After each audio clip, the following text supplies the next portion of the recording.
Hello everyone, Assalamu alaikum. Welcome to my YouTube channel. This is Jannatul Firdaus. Today I'm going to talk about a scientific background story. So let's get started. 1964 সালে একটি অদ্ভুত ঘটনা বিজ্ঞানকে বদলে দিয়েছিল।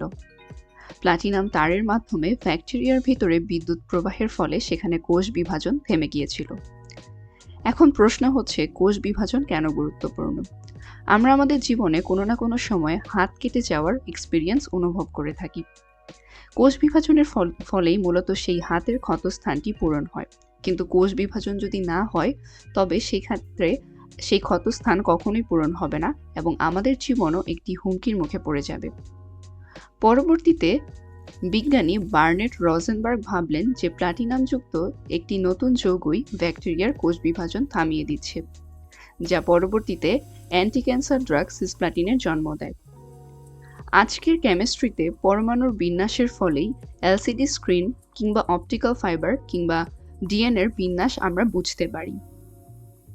একটি ছোট্ট কৌতূহল, একটি অপ্রত্যাশিত ফলাফল, আর সেখান থেকেই জন্ম আধুনিক কেমোথেরাপির। তাই কেমিস্ট্রি শুধু বইয়ের বিষয় নয়, আমাদের পৃথিবী বোঝার এক গভীর বিজ্ঞান। Thanks for watching this video.